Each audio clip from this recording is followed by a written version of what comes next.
Good evening. I'd like to call to order the regular meeting of the Village of Riverside Board of Trustees of Thursday, March 20th, 2025. Please stand as you're able for the Pledge of Allegiance. I pledge allegiance to the flag of the United States of America and to the republic for which it stands, one nation, under God, indivisible, with liberty and justice for all. Thank you. Clerk Stenzel, please call the roll. Trustee Mateo? Here. Trustee Marshallska? Here. Trustee Clarity? Here. Trustee Evans? Here. Manager Francis? Here. Attorney Pickerel? Here. Also present Clerk Clerk Stenzel. It's twice. Yeah, thank you. Thank you. We have a quorum for our meeting. Our president's report tonight. Upcoming village meetings include the March 31st Parks and Recreation Board meeting, 7 p.m. at the library. And our next meeting of our village board is 2 weeks from tonight, April 3rd, here in this same room at 7 p.m. Upcoming events and activities. The Sesquicentennial Winter Photo Contest ends today, March 20th. Winners will be notified via email by March 27th, 2025, and announced publicly on March 31st, 2025. Friday, April 4th at the Township Hall is a family bingo bash from 6:30 to 7:30 p.m. Join everyone for a fun-filled evening of bingo, prizes, and family fun. Pre-registration is required. Secure your spot today for just $5 per person. Thursday, April 10th at Indian Gardens is the flashlight egg hunt from 7:30 to 8:15 p.m. This one is for the teens in the village. We're hosting a brand new egg hunt exclusively for 11 to 15-year-olds, giving older children an opportunity to join in the fun. More details coming soon. No pre-registration will be required. And of course, for the younger kids, the annual egg hunt, Saturday, April 12th at Big Ballpark, 10 a.m. sharp. Kids age 0 to 10 can scramble for eggs and snap a photo with the bunny before or after the hunt. No pre-registration is required. Just bring your basket and join the fun. I also wanted to inquire of the village board and make an announcement. We have different trustees and myself and staff have got a lot of inquiries recently about the deer population in Riverside and the impacts on residential landscaping.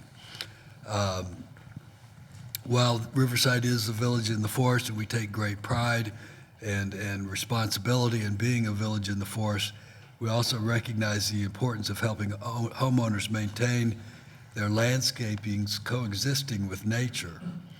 I would like to ask, with the board's concurrence, to ask the Landscape Advisory Commission to provide a list of recommended plants and landscaping options that are less attractive to deer.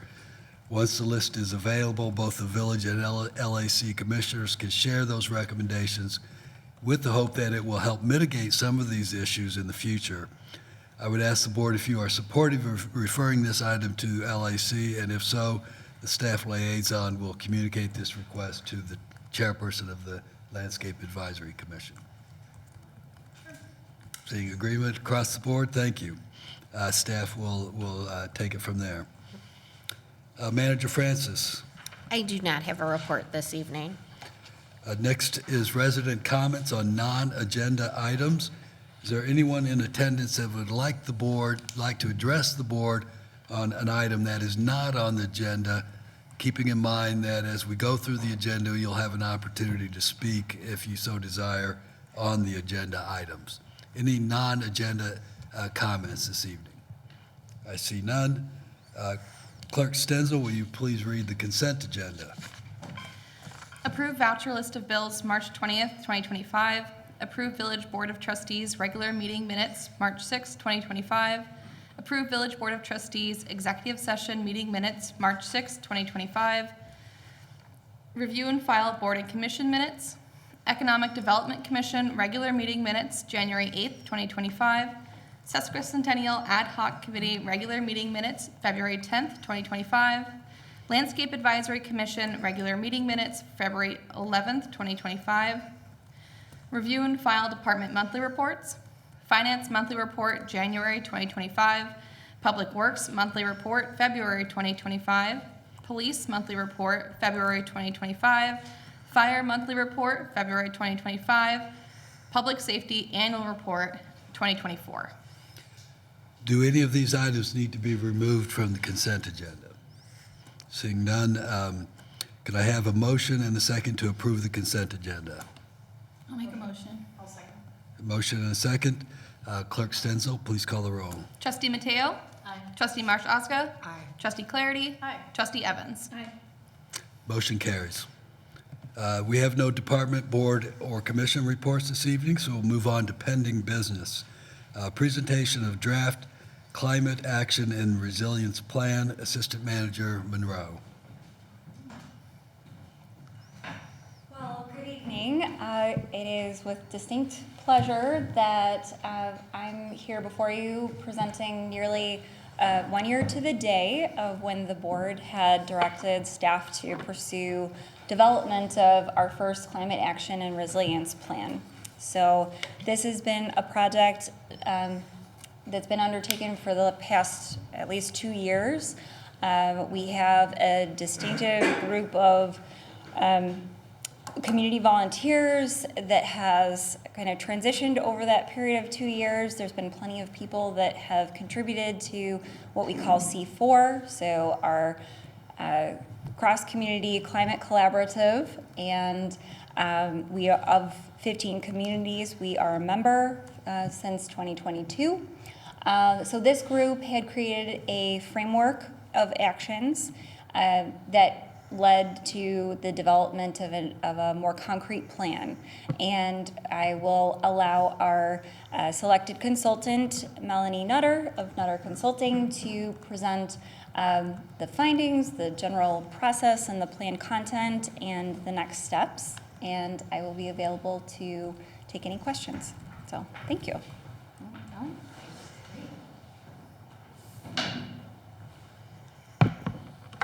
Good evening, trustees. It's great to be here to talk with all of you tonight about the plan. Oh, what happened? Sure. There it is. So again, I'm Melanie Nutter. I'm the principal of Nutter Consulting, and we have had the pleasure of working with the village for a little over a year to develop this plan. So we're really excited to be here tonight to describe what is in the plan, and we really do look forward to your feedback. And I appreciate all of Ashley's leadership and also the background of how we got here and the work that you all have done as a village over the past couple of years. So what I basically wanted to do tonight is just orient you to what is in the plan. You do have the plan. It's over a 70-page document, so you'll have time to look at it on your own and provide some feedback. So I wanted to just give you some context about what you've got and what you'll be looking at in the plan. So the first is the contents of the plan. So this is the flow of what you'll see. First is there's a letter of the village, from the village, that we are still finalizing, that will be setting the context for this plan. An executive summary, this is intended to be something that you can take out of the plan and provide to the general public if somebody just wants a small snapshot of what's included. A little bit about Riverside and your history and what makes Riverside unique. Local climate change impacts. Greenhouse gas emission inventory.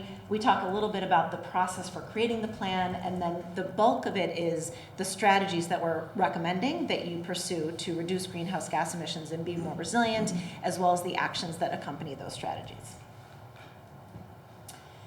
So a couple of things that you'll see at the beginning of the plan is first the climate risk assessment. We have talked about this with the trustees before and went in a little bit more detail. But again, just as a reminder, this assessment is systematically identifies, evaluates, and prioritizes the risks posed by climate change to communities, infrastructure, ecosystems, and economies, and specifically to Riverside. So this is your customized climate risk assessment, where out of all of the risk assessment plans that we looked at for the region and for the state, you're looking at a much lower risk for things like drought and severe weather, winter weather in particular, and extreme heat, and a higher risk for things like severe weather, thunderstorms, and severe weather, tornadoes, and high winds. The plan goes into a lot of detail about why that is and what you can expect in the future for risks and what to consider for your strategies. Then you also have the community-wide greenhouse gas emission inventory that is with 2022 data. Again, a greenhouse gas emission inventory is an accounting of the emissions which result from the different processes that support everyday life within Riverside. So it's a detailed record that measures the total amount of greenhouse gases emitted within a specific geographic area, like a city or a town, by identifying the major sources of these emissions and quantifying their contributions to the community's overall carbon footprint. So as we've discussed before with the trustees, with all of you and with the community, you'll see that a majority of your greenhouse gas emissions do come from buildings. So you've got about 38% that come from natural gas use, and then about 25% that comes from electricity use in buildings, so making up a majority of your emissions. Then the second emitter, largest emitter, is gasoline passenger vehicles with about 23%, and then you've got other fuels, landfilled organics, and natural gas leaks. This is, of course, the data that we use to make data-driven decisions about the recommendations and the strategies that we're recommending that you pursue.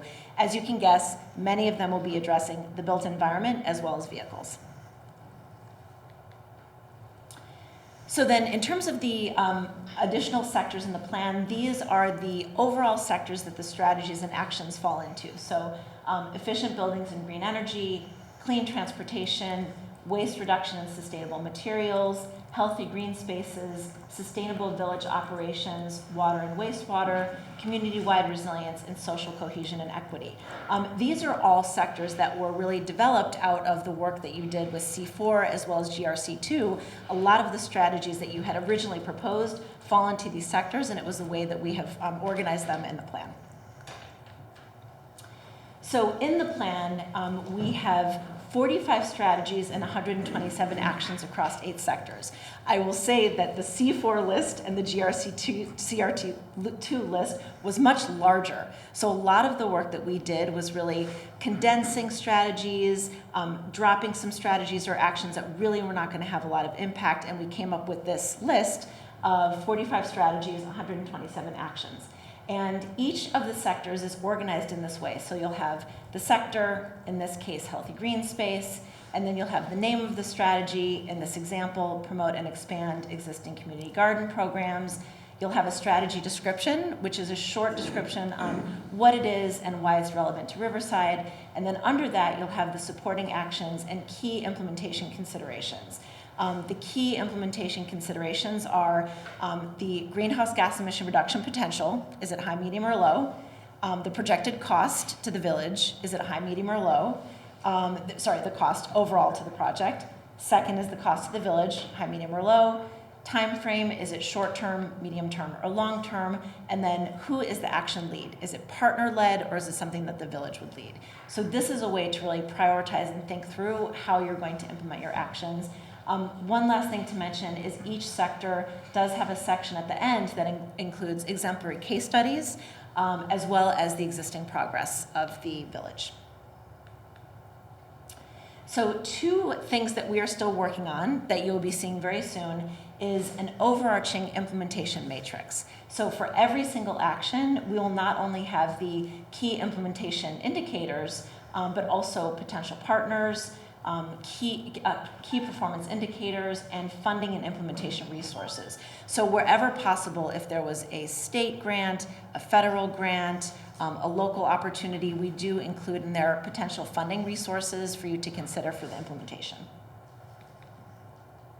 And then another element of this whole project that's going to be forthcoming is the priority action list. So you've got 45 strategies, 127 actions. You can't do all of those at once, so really, where do you start? So the priority action list is something that we are formulating right now, and that's going to be a much shorter list of recommended priority actions that the village can pursue in the next 2 to 3 years. And these are the 5 criteria that we're using to determine what will be on that short list. First is their actions led by the village. They are high impact greenhouse gas emission reduction potential. Many of them are tangible projects, so things that could be included in the capital budget planning process and can be funded. The fourth is community support, so actions that we cross-tabbed with all the community feedback that you got and know that the community is supportive. And then lastly, time frame, they're near-term projects or longer-term initiatives that require foundational steps. So those are the criteria. So the next steps from here is following this meeting, you will be getting a feedback form where you can go in and provide any of your feedback. So this could be questions that you have, it could be edits to the document, it could be additional recommendations for strategies and actions that you want to see. It could be thumbs up, looks great, but you will have an opportunity through this form to provide us feedback in all of the different sections. Then we'll be creating, as I said, the priority action list and the implementation matrix. Following that, once we receive all of your feedback, we'll be incorporating that into a draft for public review, sending it out to the public for their review, incorporating all of that into the plan, and then releasing it and launching it, and then you'll be in the implementation phase. The other thing that we'll be working on is the draft that you'll see has some graphic and photographic elements to it, but we'll be enhancing that in the next version and in the final version. So that's the plan. Again, we're really excited to have gotten to this point. Also want to recognize Aberdeen, who's just been so fantastic being part of our project team as well. We really appreciate all of your support and expertise that you've lent to this project. But just we'll pause there and see if there are any questions. And we, again, really look forward to your review and any feedback that you have. Thank you. Any questions from the board? Thank you. Any public comments on this matter? There are none? Any discussion from the board? I think you'll have an opportunity over the next couple of weeks to review this in more detail and forward questions to staff and the consultant. So this is a good beginning for that, and thank you for that presentation. Great. Thank you again. Have a good night. No action is necessary on the part of the board, so we'll move on to the next item on the agenda. Continued discussion on noise ordinance revisions. Assistant Manager Monroe. All right. Well, Emily, would you make? Yeah, thank you. So at a recent board meeting, staff was directed, actually, it wasn't that recent, it was just at the end of last year. In November, the board had directed staff to take into consideration some of the circumstances, the data we'd collected to date about the opportunity for looking at some type of phased implementation or consideration of a seasonal or time change for use of gas-powered landscaping devices. This was something that we essentially reviewed and came up with a brief plan. It's laid out in the memo, but essentially what we came up with based on the availability of equipment, of the ability for the village itself to transition our own equipment to reduce our gas-powered landscaping equipment, led us to a period of time from 2025 to 2027, leading with education and awareness initiatives. So working both on communicating to residents and contractors the value of adhering to our current standards and work hours. We want to engage the contractors in more communication, build our mailing list that we were open to at the last meeting for communicating any kinds of changes, right? So if we continue on this path of education and awareness, people are naturally changing out some of their equipment over time as they're able to, or the market dictates, that we can convey that information. We can also convey any changes to our ordinance if and when that time comes. What we're proposing is, you can switch to one more, Emily. So if we would use information like this, right? We would talk about the benefits of air pollution being mitigated by altering the type of equipment that's being used. We could address something to residents, just a general awareness of contractor requirements. When are they to be working? And convey your encouragement for them changing their equipment, right? It's not a forced issue. It's an opportunity to continue to communicate about issues like this. We can do a flyer for landscapers talking about just currently the standards with an encouragement to switch if they can, right? You can flip down, Emily. So then we would transition to 2028, right? It's a couple of years out, and the reason that we did this was not only because of the village transfer of equipment, but also so that we can get some of that research. We can pay more attention and be very direct in how we address code enforcement questions. How often are we responding to noises and complaints about dust being blown all over? We can, really track this information. In early 2028, we would consider codifying a seasonal ban on these devices.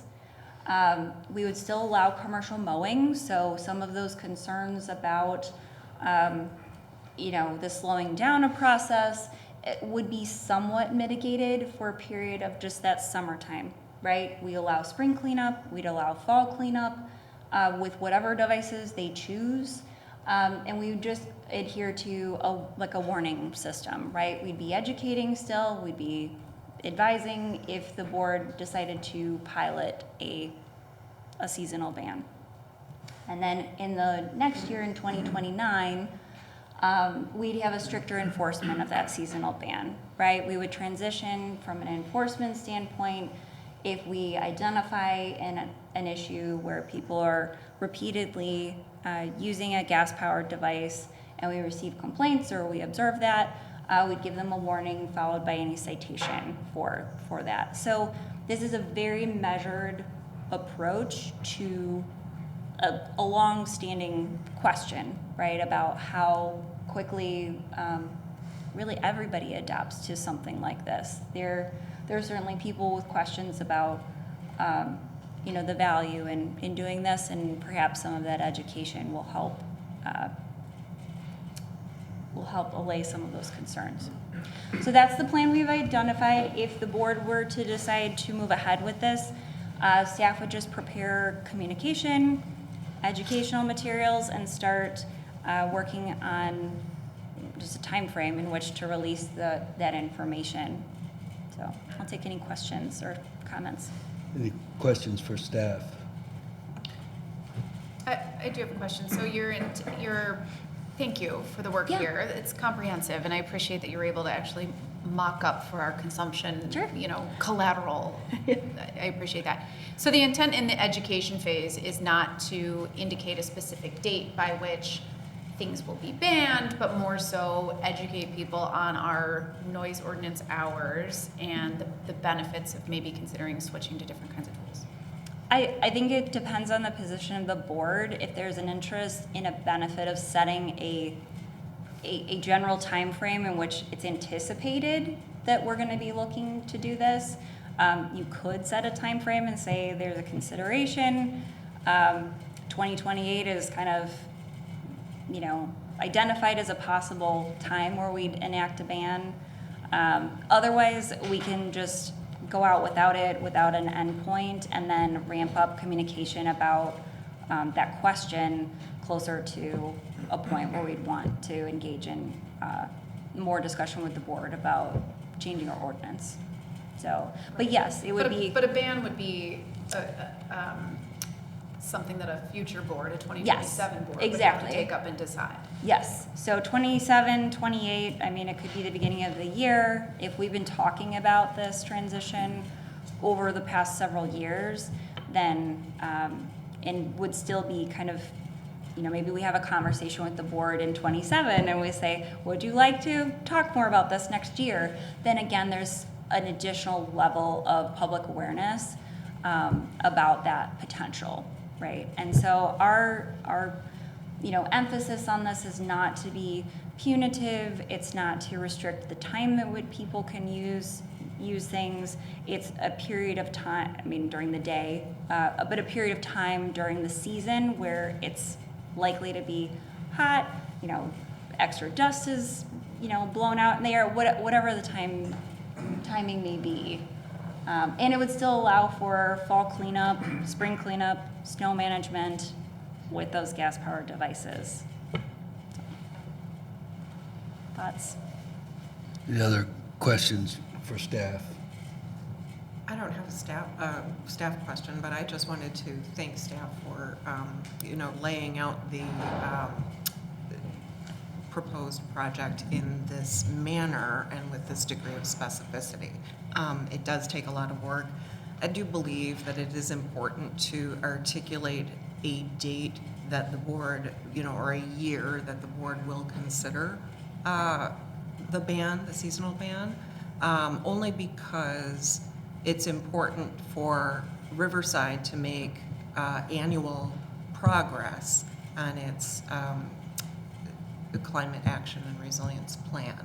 So, articulating that goal and that intention to consider really establishes that we will be attempting to make incremental progress through education first, and then through these other measures following. I think it's important that we do that. We do have neighboring communities that have enacted bans, and it is true, as has been raised, that there are considerations and I guess repercussions to the immediate enactment of these bans.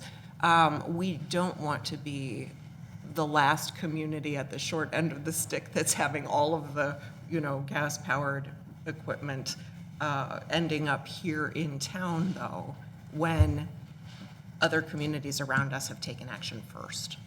So I think it's just, I think this is a good way to approach the situation, and I appreciate the effort.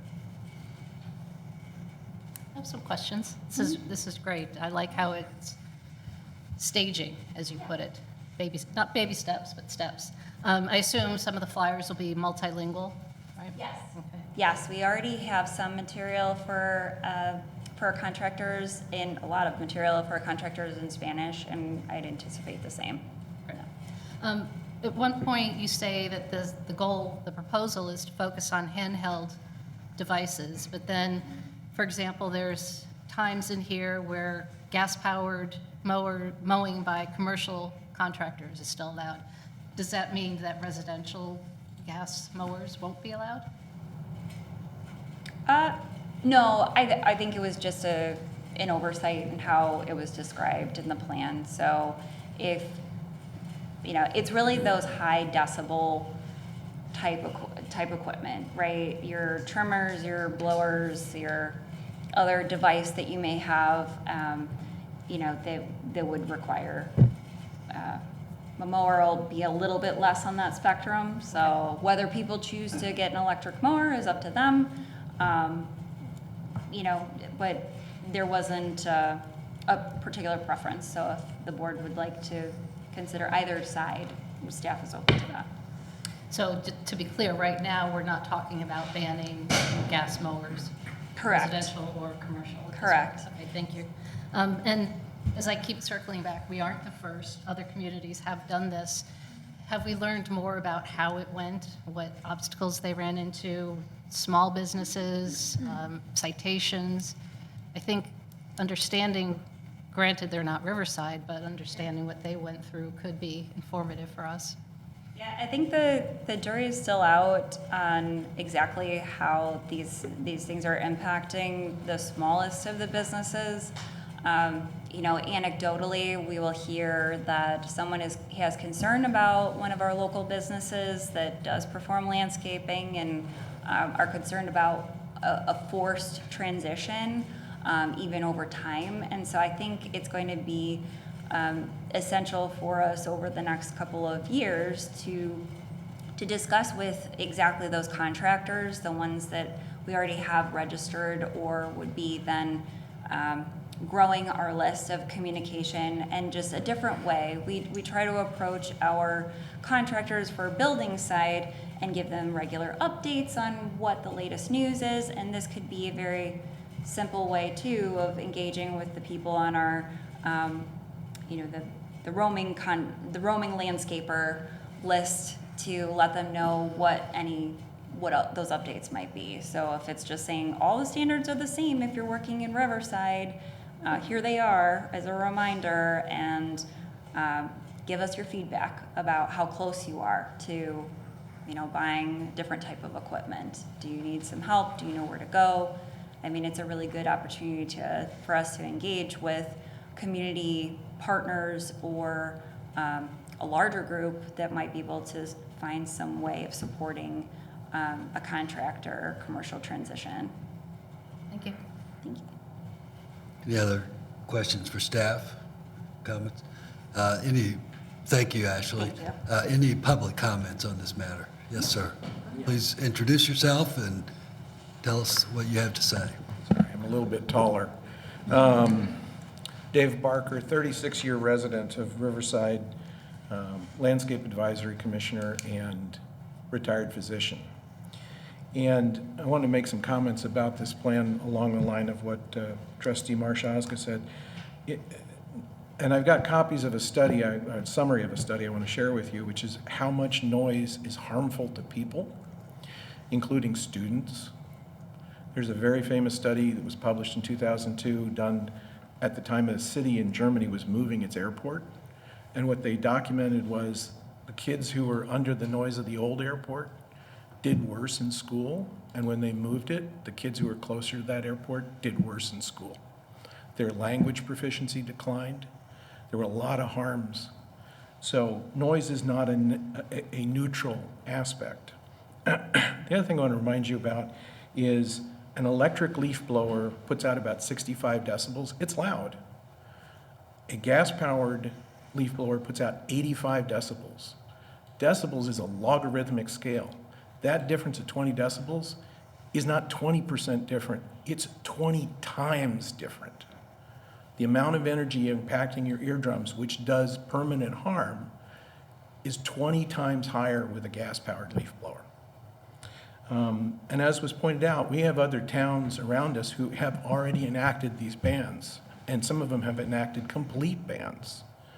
I heard from a friend who's a real estate agent in town that she just lost a sale to Oak Park because they have a ban, and the person buying the house works from home. So you're going to harm our real estate market if you keep allowing this amount of noise to go on in town. I want to point out a couple of other things here. In the materials that Ashley has prepared, it points out that the emissions of a gas-powered leaf blower over an hour is the equivalent of 1,100 miles of driving a Toyota, a sedan. That's true for the nitric oxide emissions, which are bad for you. But if you look at the organic emissions from one of those, a half an hour of a leaf blower is equivalent to 3,900 miles driving a pickup truck. That's driving from Alaska to Texas. Okay, and among the organics that are emitted by these devices is benzene and formaldehyde, which are both carcinogens. And there's a big difference here between lawnmowers, which are 4-cycle engines, where the oil is not mixed with the gasoline, and 2-cycle engines like leaf blowers, because those don't combust well, they don't have catalytic converters like cars do. Their pollution is horrendous by comparison. Nitric oxides cause asthma, and they're associated with hospitalizations for heart failure, heart attack, and emphysema. Right? These are not benign devices. And among the worst things that 2-cycle engines put out is particulates, 2.5 micron particulates. Almost nothing in nature produces particulates that fine. They get down into your lungs, you cannot clear them, and they cause lung cancer. And as a physician, I can tell you, over my entire 35-year career, we didn't make a whole lot of progress with curing lung cancer. So the people who use these things are exposed, heavily exposed, You never see them wearing ear protection or face masks or respirators. But all the rest of us are exposed to these things which are harmful to us.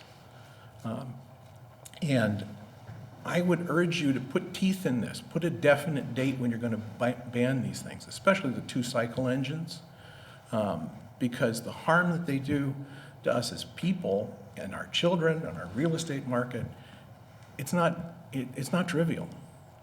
Do you have questions? Any questions?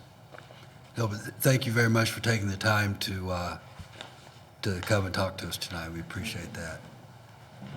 Any other public comments? I don't see any.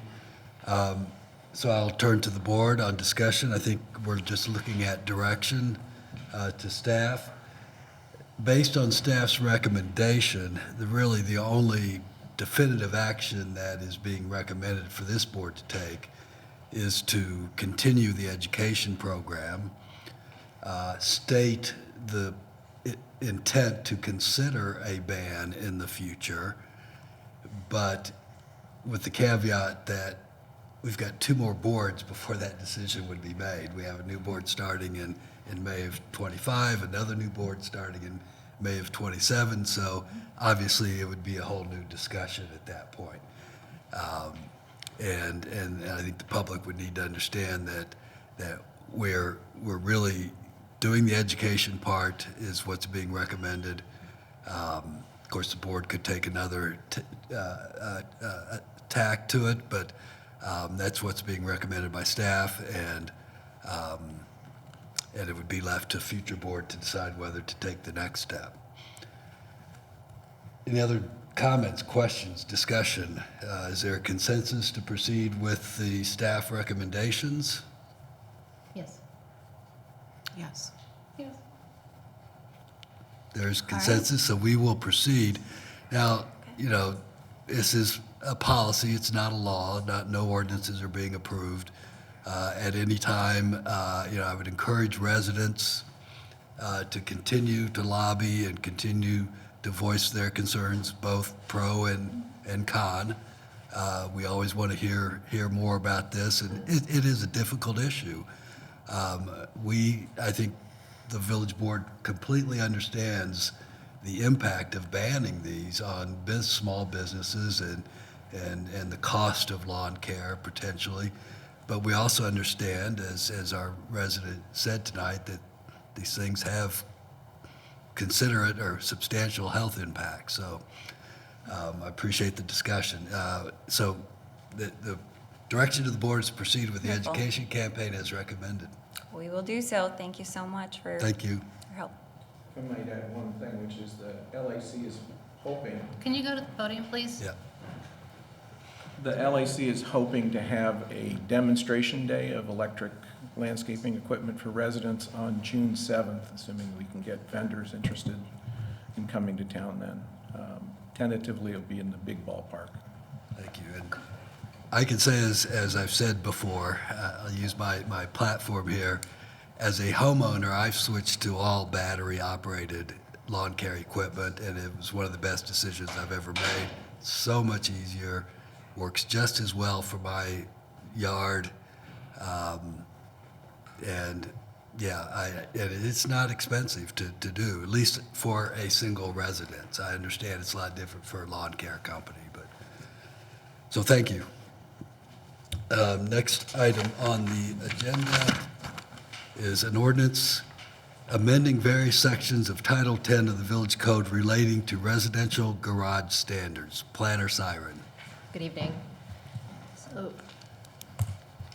as a reminder, I know you've seen these before, but these amendments have 2 purposes. The first is to encourage the construction of detached garages instead of attached front-loaded garages when new garages are built on single-family properties. And the second is to reduce the visible impact of attached front-loaded garages from the street. I'll just cover some background quickly before and some comparative photos before I move on to the board's requested information. As a reminder, the origin of these amendments was in 2017. There was a visit by the State Historic Preservation Office, or SHPO staff, to the village. Please note these concerns were raised by SHPO staff, not by National Park Service staff, which I incorrectly stated during the last meeting. So the National Park Service is the agency that actually regulates the National Historic Landmark status, and I'll review their comments in a moment. So the SHPO staff expressed concerns about the number of demolitions in the village and the number of new houses with front-loaded attached garages with wide curb cuts, which they felt were out of character for Riverside. So this type of development creates more pavement in front yards, and they give vehicles and vehicle storage more visual prominence in the street. After the Preservation Commission shared these concerns with the board directed the PZC to consider text amendments to address these concerns. The board approved garage and driveway text amendments in 2020. These amendments were originally proposed in 2018. The board considered them but did not approve them. So in January 2024, the board directed PZC to revisit the items from the 2018 amendments that weren't approved in 2020. So included in the memo are reference photos that are examples of houses with rear detached garages that were demolished and replaced with houses with attached front-loaded garages with wide curb cuts. So I don't know that these would have been the houses that were of concern or raised the concern of the SHPO staff, but these are just some examples for us for reference.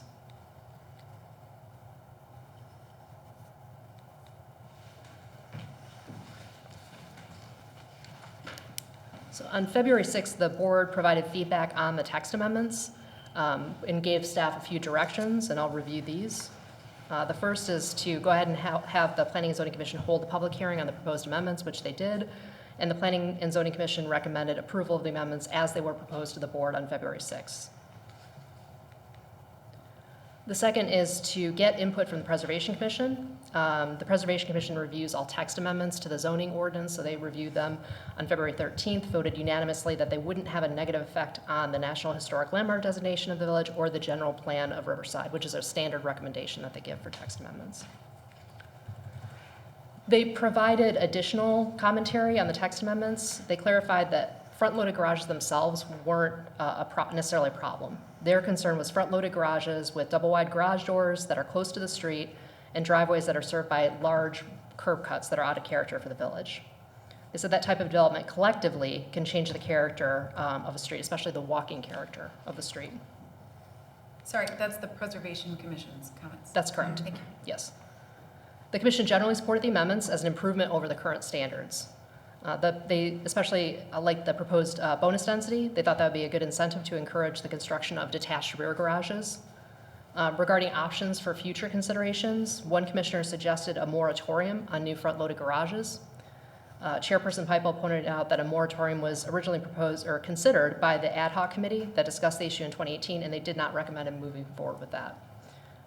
The commissioners did suggest an alternative for future consideration of excluding breezeways that would connect a detached garage to the house from the building and impervious surface coverage on the property to further encourage the construction of a detached garage.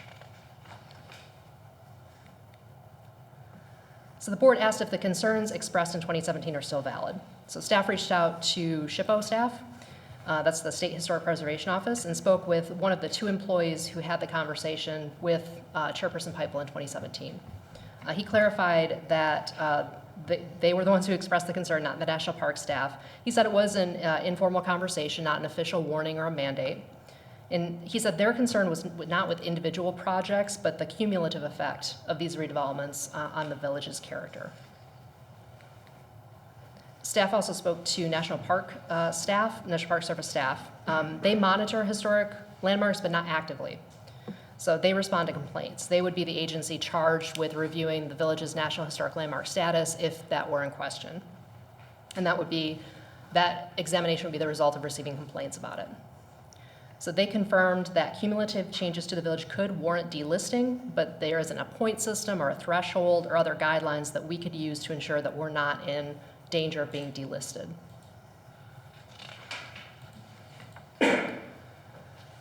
MPS would also not give feedback on the village's policies, the proposed text amendments, because they only review NHL status when physical changes have been made to a district. They are reactive, not proactive. They did advise the village to make sure that front-facing garages are located in size in a manner that respects the character of the neighborhood. They thought the policies could have a balance between protecting historic identity while allowing for sensitive adaptation. So the board had asked how the 5-foot setback was selected, and if a different or perhaps larger setback may be more appropriate. Other communities with similar concerns about the visible impact of front-loaded garages typically require a 5-foot setback.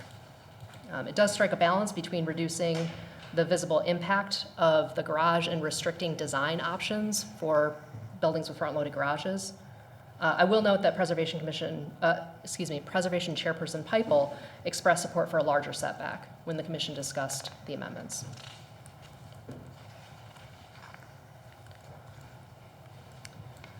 The village board also asked if the 5-foot garage setback would preserve the village's NHL status. So based on the comments from NPS, there isn't one specific policy that will definitely preserve our status.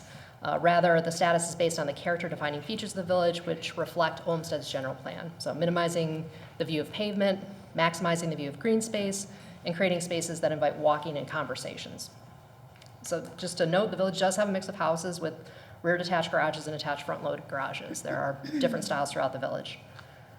As a reminder, National Park Service says the village should make sure that front-loaded garages are located and sized in a manner that respects the historic integrity of the neighborhood, and there could be a policy that balances sensitive adaptation while respecting historic character. So to provide additional context, staff reviewed the number of demolitions since 2015. Demolitions have decreased from 6 in 2015 to 1 or 2 demolitions per year in recent years. It could be that major renovations or additions are more economically feasible now than new construction. The number of new homes with front-loaded garages has also decreased from 7 in 2015 to 0 in recent years. I will note that the village and a contractor are discussing potential designs for a home with a front-loaded garage to replace a home that's proposed to be demolished. So that's in the 2025 category. We have 2 proposed demolitions which have not yet been reviewed by the Preservation Commission, one of which the owner would like to redevelop with a new house, which may have a new front-loaded garage. And that would be permitted by code. Based on construction in other communities, it does appear that there is generally still a demand for front-loaded garages based on what's being built and purchased in other communities.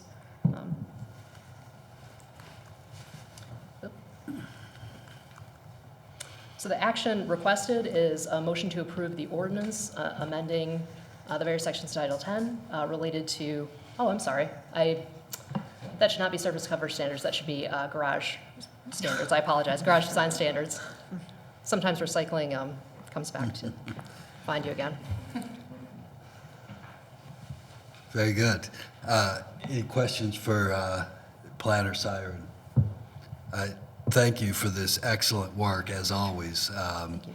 This has been very thorough and concise at the same time, so extremely helpful. Thank you. Thank you. Thank you. If I may, Sure, absolutely. you literally found the exact individual who spoke with us 8 years ago. I want to reiterate my fervent belief that we have the best staff in the state. I tracked him near and far. I appreciate that, and I appreciate going another level deeper to understand that the comments were made by a different governing body and really seeing it all the way through and then fully presenting the comprehensive 10 years of data showing kind of the trend. Thank you. Yes, Trustee Marshazga. I was just going to ask if we were going to consider expanding the difference between the 5-foot and perhaps an additional larger setback for the front-loaded garages. What process does that entail and how long does that take? I would defer to Village Attorney Pickrell if the PZC's recommendation would need to be overturned or if we need to go back to PZC. No, if the PZC, it would need to be overturned, you just wouldn't, this had a hearing before the PZC, you could either, they've made this recommendation, you can accept the recommendation or reject it, and that's within the purview. This matter was publicly held, so that's up to the village board, and no further process is necessary. Sorry, there's a camera between you and me. You're saying it would not, if we said 8 feet, 10 feet, that would not have to go back to PZC in a public hearing? Correct. Thank you. Yes. Would that be a rejection of planning and zoning, and would it trigger the vote count where the village president is not able to vote? Well, that wouldn't be a rejection. I mean, it would be That's a good question, the nature, because you're accepting 99% of the recommendation with a slight modification. I would say from a legal perspective, we would be safer to have the higher vote count in case someone wanted to challenge it. If someone did though, I presume we could always just accept the will of the board and ratify anything right afterwards. But yes, I'd rather not ask the question, and I would prefer we go the higher vote count just to be safe. Other questions, comments, discussion? Can you please clarify, let's say I have a house with a front-loading garage, which is flush with the rest of the house. How would this potential change affect me? It would only affect you if you demolished your house and rebuilt it. Thank you.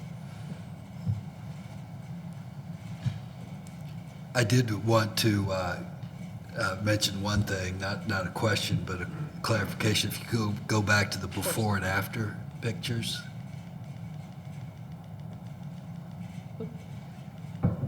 I believe, and correct me if I'm wrong, Ann, and maybe you could describe it, that those driveways that are shown on these are non-conforming now, correct? I believe they would be, and that's an excellent question. I believe, let me see if I can use the pointer effectively here. I did not measure the distance between the garage and the property line. The requirement now would be that your driveway can be as wide as the garage for 20 feet in front of the garage. Starting at that point, it would need to narrow to 10 feet. And so without knowing the distance between those two, I can't tell you for that property specifically. I believe, and you can see, I think here, that may be why that narrows there, to meet that requirement. But this one, I believe, and again, this is seems to have a kind of a kick out there. This may be within this may be actually approvable today, based on the closest to the street. But isn't the current regulation that at the property line, the driveway has to be no more than 10 feet wide? If you had a long enough driveway. If you're 20 feet or less, right? Yes. Okay. So let's assume all these, they look like to me to be 25 feet or more, I think they are.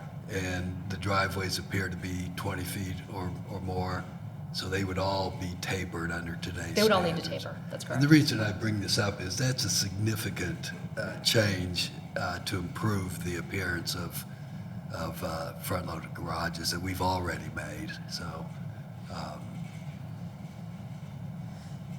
yeah. So anyway, thank you. Any other questions, discussion? We don't have a full board here tonight, but pardon? Oh, I'm sorry. Resident comments, or anyone. Does anyone in the public want to comment on this? Seeing none. Thank you. If someone would like to make a motion, we can consider that. I think if we're undecided, or I should say split, we may want to consider tabling this for a full board. But if we're in agreement on something, I think we could probably proceed. But unless there's any other discussion or comment, I'd ask if anyone wants to make a motion. So moved. Motion to approve the ordinance as is? Second. Any discussion on that motion? Clerk Stenzel. Trustee Mateo? Aye. Trustee Marsha-Aska? Aye. Trustee Clarity? Aye. Trustee Evans? Aye. Motion's approved 4-0. I will add that if a trustee wants to bring up any additional aspects of this in the future, they can do that, and the board would then consider whether to direct the Planning Commission to do any further work on this. President Pollock? Yes. Aye. So there were discussions of possible breezeway changes, text amendments. Is that something, are you looking for feedback from us as to whether or not PZC might want to consider that? If that is something that you'd like me to add to that list of potential text amendments for PZC, I'd be happy to do that. Any thoughts? Was that a specific recommendation of the Historic Preservation Commission to look at that? That was a Or just- suggestion in case we wanted to look at additional options, yes. I would be in favor of that just because it would be another incentive not to have, an immediately attached garage. So I would be in favor of that. I would just need to learn a little bit more about the reasoning behind it and how prevalent breezeways are. I'm just not as familiar with it. Happy to learn more, but that would be where I'm at, is learn more. I'm not familiar with properties with breezeways. The Preservation Commission was, so I can certainly reach out to them. I suspect that they are more prevalent in the historical properties, the older properties. I think in the Division 1 area, they were familiar with a few of them. But yeah, the idea obviously is to shelter you from, you know, the weather as you go between your garage and house, making I sense that we're okay with historic preservation and planning and zoning continuing to look at that particular aspect. Great. Thank you. I wouldn't put it high on that list personally. So we had a motion, it was approved, the ordinance is approved. Next item on the agenda is discussion regarding property transfer process. Planner Siren. Thank you. On February 20th, the board reviewed the village's property transfer process and staff's recommended changes. The board generally expressed support for removing the requirement for an interior inspection of buildings and the full zoning review when properties are transferred. The board gave a mixed feedback on whether additional zoning information and other important information should be included in the certificate of compliance. The board's request, including suggesting a new name for the certificate of compliance process to better reflect it, to clarify the purpose of the process, to provide a list of reasons why or instances when staff would inspect a property, and to provide a specific list of enforcement issues that would need to be addressed before a property is transferred. So regarding changing the name, staff in your board materials did suggest changing the name to property transfer and property transfer report. Upon further consideration, Village Manager Francis and Village Attorney Pickrell did remind me that changing that name may require changing the process with Cook County Clerk's Recordings Division, which verifies that the village stamp is on the deed before they record it. In 2016, the village worked with that office for approximately 6 months to establish the current process, which is very reliable. We collectively suggest not changing the name of the certificate of compliance if possible to avoid establishing a new procedure with the Cook County Clerk. So we can change everything and just keep that legacy name and move forward with that if desired by the Name board. has no legal impact at all. Just for that. So, It was for spin. I understand. Yeah. So, So the two primary purposes of the process are to ensure all debts are paid to the village and to collect a survey of the property which is beneficial to both the village and the property owner. Staff proposes to inspect a property only if we need to confirm that a code violation has been resolved. The village code already allows this as part of the code enforcement process, so that doesn't need to be specified in the certificate of compliance section of the code. The certificate of compliance, if it includes zoning information, which is option C that was listed, we would need to inspect the property to do the zoning review. So those would be the two times when we would inspect it. In terms of property violations, just as a reminder, staff takes code enforcement action when it's made aware of a violation. We don't propose or intend to use the property transfer process to identify code violations and require permits for minor non-permitted work. So the proposed changes to the municipal code that were included in your packet wouldn't make any changes to that process. And we would propose that old or new code violations need to be resolved, or we reach some sort of agreement with the buyer or seller to resolve the violation either before or after the sale, before we issue that certificate of compliance. So we may have some older outstanding enforcement actions that the village has tried to resolve and has been unsuccessful. That happens fairly rarely. Also fairly rarely we have some non-permitted work or other violations that come up immediately prior to the sale of a property. We typically pursue code enforcement actions if those are fairly significant projects. Regarding additional property information, the village uses the process as an opportunity to provide additional information about the property to the buyer. So the information is either required by law, such as the lead service line, lead water lines, or if the village considers it important information for the buyers to have. There are other options. So we could provide the information upon request, and we can also send the information to the buyer after closing. Again, the zoning information would require an inspection, so if we're not doing that prior to the closing, we would have to coordinate with the buyer if they wanted a review after the inspection. So this is, I put together a list of additional property information. This was presented to the board during the last meeting, but these are the kind of information that we think is helpful for the buyer to know. whether they're in a flood zone, whether the house or the coach house is landmarked. If they're in a multifamily rental, how the property, what the property's requirements are for that program. If it has 2 curb cuts, that one may be closed in the future. If there are any special zoning allowances granted to the property, such as a variation or special use, or if there's a non-conforming use. Before moving on, Of course. the non-conforming use, how specific would that be? Would it be, just be, this can happen, it might apply to your house, be aware of it, or is it specific to the property? It's specific to that property. So for example, this property is a multifamily building in a single-family zoning district. If you redevelop the property, you can't have a multifamily building there again without special approval or a rezoning. Okay, thank you. It's very rare. Differently is additional zoning information. So this is the information that would require staff to inspect the property, well, the first 2 would. Building coverage and impervious surface coverage. Those are 2 issues that come up frequently and are really helpful for staff when reviewing building permits. And it may be helpful for owners to know. And then circular driveways, there's a special exception about impervious coverage with circular driveways that could be helpful for folks who have those. So staff drafted 3 options for the process moving forward. Option A is the property transfer without the additional property information or the additional zoning information on that certificate of compliance. So this is the fastest option. It requires less staff time. It's more predictable with what other communities do.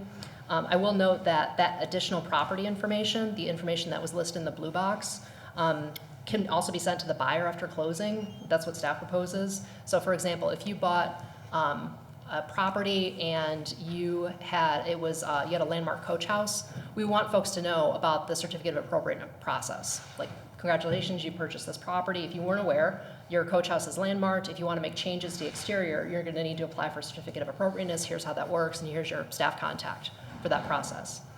And we can also make that information available upon request before the sale. So if we have, and we can advertise that on the website, and we currently do that. It's advertised on the website. If you have questions about zoning about the property, please reach out. We'll answer those questions. So we can provide that information prior to the sale upon request, but not necessarily make it necessary for every property that's sold.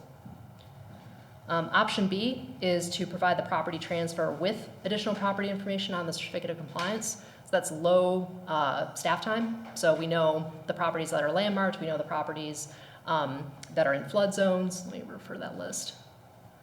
It's very easy for us to know if there's a variation or special use or non-conforming use on the property. We can just quickly add that to the form.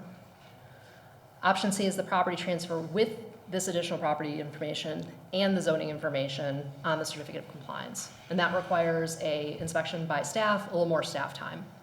So from option A to B, it goes from not less information, but information available in a different way, and less staff time to all the information given prior to the sale and more staff time.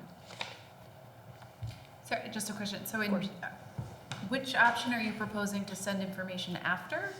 Option A, Option A. So in option A, it's fast, yes, but they still get the information, but they don't get it until after they've actually bought the thing. unless they request it. So if we have folks who reach out and ask questions about the property, they do a FOIA request, Freedom of Information Act, or they'll ask about questions about the property prior to the sale, we're happy to give them that information. But we're not by course necessarily providing that information. And did you say this was, option A was staff's recommendation? Yes. Thank you. Option A is staff's recommendation, you beat me to it. We think that this maintains the essential purposes of the transfer, reduces turnaround time. Again, similar to other communities' requirements, a lot of the concerns that we hear about the process is that it's so unusual that other communities don't do it. So I have a question. So say we do have a couple of properties in town that have received, we permitted them to make changes to their property with their ADA certification, and so when they move, they have to, replace that. Yes. So if we didn't do a home, like, if we didn't go and look at the property, how would we know? How would we let them, the owner know that needs to be done before they leave? What would be the process if we never visited the property? How would we know? Sure. So the owner would have gotten the approval. So for example, for the ADA request that we had recently, they put in the walkway. So the owner was notified when they received approval and they signed paperwork saying, I will remove this when I sell the property. We'll get the survey of the property because we have that property flagged in our permitting system and be able to pull up and make sure, yep, we can see that walkway's been removed because it won't show up on the survey. Okay, and another example would be like there's a few homes around that have driveways that run up to their front door, so their driveway's been expanded and they're not in compliance. So if you didn't visit the property and nobody had reported that this was the case, how will it be addressed? Sure. So the number of properties, we're trying to notify folks if they have a non-conforming driveway like that and notify them that they need to remove it. So we're trying to get out ahead of that.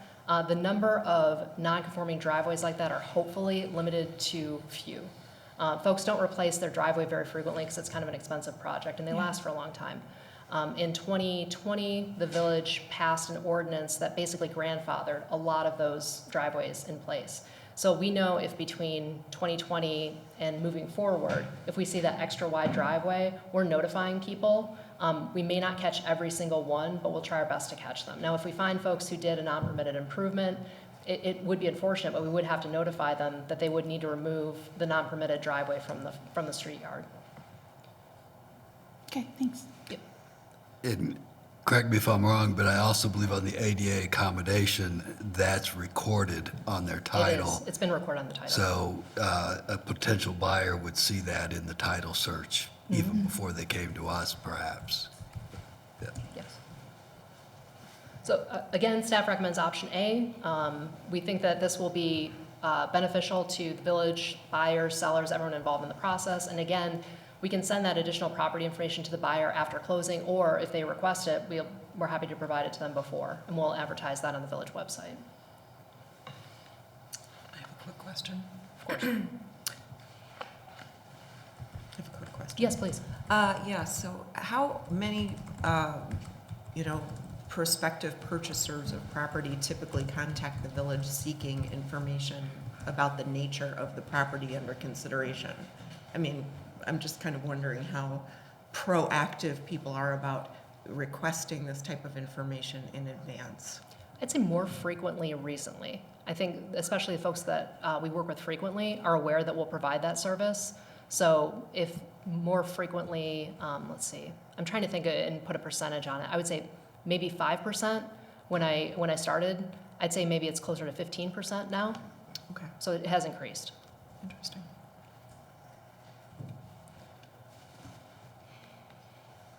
If the board supports changing the process, staff recommends doing this in kind of 2 tiers to expedite the change. So we would amend 3 sections of the municipal code. Section 416 is the main section that talks about the certificate of compliance process. The 2 sections in Title 8 are regarding water service, which mentions the certificate of compliance process. Those draft amendments were included in your agenda materials, and we would, again, suggest keeping the certificate of compliance name. To expedite the process, we would recommend amending the section 10228 in the zoning code separately, just because that requires a public hearing before the Planning and Zoning Commission and review by the Preservation Commission. So it would be kind of a lagging thing, but we would do it as soon as possible afterwards. So our action requested by the board is, does the board support keeping the name certificate of compliance, and which, if any of the 3 options, does the board support? Thank you. Any additional questions for Planner Siren? Before any discussion, is there any public comment on this item? There are none. So trustees, you're being asked, 1, keep the name certificate of compliance, just Yes. for the sake of efficiency. And Well, we clearly have to change the name. we'll really test our staff there. I went through it once before. So we'll keep the name. 2, the real substantive question here is option A, option B, or option C? Trustees. Well, about 15 minutes ago, I was going to suggest an option D. Don't worry.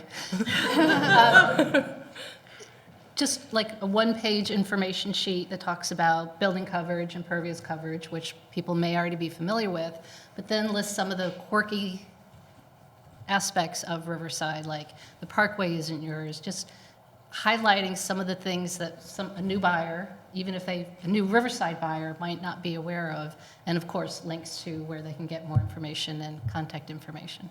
So it's not tailored to each property, but it provides them with some information.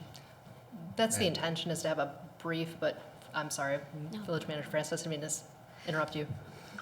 One of the things that could be done is you could have whether it's option A or B, if it's short enough, on the reverse side of the certificate, you have that information listed in summary. And so then you know when that transfer is occurring, because typically they're getting copies, the new owner's getting copies of all that. And so they have that information. And then you can have the contact information of, if you have additional questions, please follow up with village staff. And when do new residents receive our new resident packet? Is that after the closing? So they do receive a new resident packet that it provides contact information and other general information about the village. So I'd like option A with a little bit of extra info. I have a question. What is it about option A and B, to me, seem very similar with just some very limited information added to option B? What would be the reason for not providing that additional information? Is it staff time? Is it, what exactly is the reasoning there? There is a very slight difference. The issue, I think, would be speed. It necessarily would require just a double check of all the important information about the property. May require a bit of additional research. We try to be very good about record keeping, but we want to double check that. The other issue is confusion of the buyer. What we've heard is we receive this information that's kind of overwhelming for folks, so limiting the amount of information might be helpful. Okay, thank you. And I think in B, you say it would still take 3 to 4 business days. Sure, just to have that additional check, yes. Thank you. I like option A. I appreciate that the staff recommended it. It's not often. You guys give us a lot of choices, and I appreciate when you tell us what you think is best. I think we've had a good discussion on this at the last time we spoke about it in this. I appreciate the work done here to really identify what the purpose of this program is and to take a hard look at the staff time spent and what the value is, considering the feedback that we've gotten from our realtors and community members. So I think option A, I'm supportive of option A.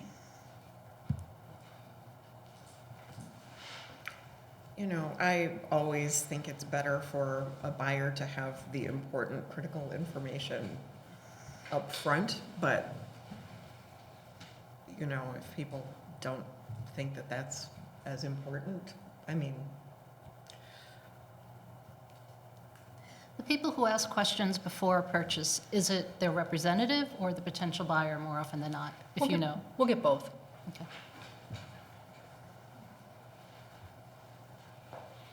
We need to give direction to staff on how to prepare ordinances and how to proceed. Is there a consensus to proceed with option A? Hesitantly? I just don't think it's that big of a difference to give them the additional, zoning information about their property. Would you prefer to have this discussion again with the full board?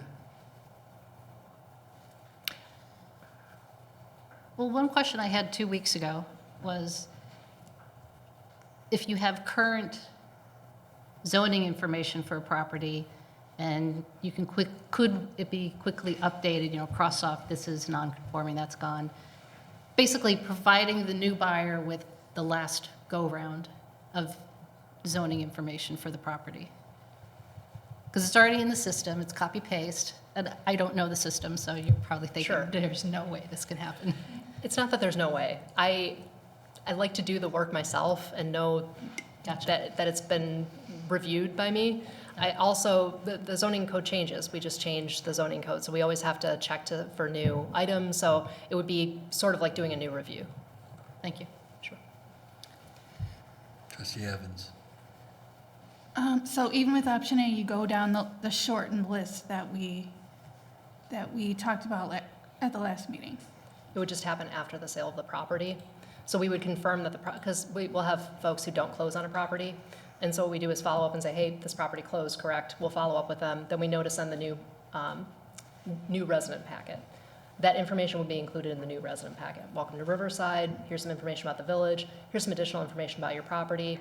Here's the process for applying for a certificate of appropriateness. If you have a landmark structure, you're in a flood zone, you should be aware of that sort of thing.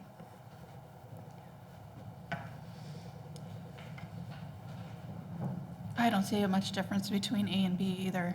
I think the big difference is between A and B and C. C is the one that is going to give the most information, but it's the one that the realtors struggle the most with. Yeah, C is almost too much information, but it is nice to hear anecdotally that we are seeing an increase in the number of people who are inquiring about the property and its quirks before purchasing. So, maybe if we can, if we decide to move to option A, then maybe there's something that we can do to the webpage that's built out to encourage, prospective purchasers to inquire with the village. With a lot less information on the certificate of compliance webpage, there could be a greater emphasis on what's available for us to offer folks. Okay. I think there's necessarily kind of a lot of verbiage on that webpage, which I've tried to call down, but You know what? I think if we can strike a balance between those two, then I would be more comfortable with option A. Me too. I think we have consensus. So staff will prepare ordinances and processes to begin consideration of option A, code amendments. thank you. Thank you. Thank you. Thanks. We have no new business tonight. Trustee reports, C4 update. Trustee Marshaska, do you have something for us? Yes, I do, as a matter of fact. So normally C4 meets on the last Thursday of the month, but this month we are having a special meeting instead on Monday the 24th, and instead of in the library, it is in this room, room 4 of Township Hall. We are beginning the meeting at 6 p.m. for the C4 business and activities portion. But at 7 p.m., we have a special guest speaker from the Adler Planetarium coming to address the community on dark skies and the impacts of light pollution. So we encourage the public to attend both portions of the meeting, both the C4 and the presentation, because it should be just a fascinating discussion, an enlightening discussion. Pun intended. In addition, there is going to be another presentation on April 5th, Friday, at the Quincy Street Community Center, which is on solar, and it is being presented by the Citizens Utility Board. So that is another opportunity for people to come out and learn a little bit about, the potential to install solar on your roof, the options to engage in community solar subscription plans, things of that nature. CUB will be presenting all of that.